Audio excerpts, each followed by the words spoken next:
শিবহম। তো ভগবদ্গীতা শ্লোক নম্বর 4.19 অ্যান্ড 4.20। তো এখানে শ্রীকৃষ্ণ বলছেন, যার সমস্ত কর্ম আরম্ভের পূর্বেই কামনা এবং সংকল্প রহিত এবং যার সমগ্র কর্ম জ্ঞানাগ্নিতে দাহিত হয়েছে, সেই ব্যক্তিই হলেন প্রকৃত জ্ঞানী।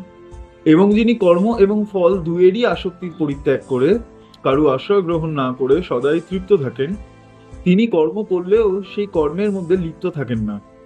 তো এখানে শ্রীকৃষ্ণ নিষ্কাম কর্মযোগের কথা বলছে।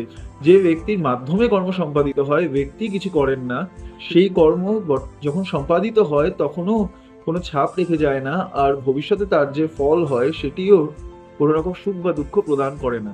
তার কারণ সুখ বা দুঃখ যেটা প্রদান করে সেটা কর্ম নয়, কর্মের সাথে জড়িত ব্যক্তিগত আশা। অর্থাৎ ফল যদি আমার মনোপ্রীত না হয় তাহলেই আমি দুঃখ পাই, আর ফল যদি আমার মনোপ্রীত হয় তাহলেও সেটি ক্ষণস্থায়ী। সুতরাং কর্ম কোনোদিন দুঃখ দেয় না, কর্মের সাথে জড়িত আমিত্ববোধ বা কর্তা ভাব আসলে দুঃখ প্রদান করে। সুতরাং যার মধ্যে কোনো কর্তৃত্ব অভিমান নেই সেই প্রকৃত জ্ঞানী।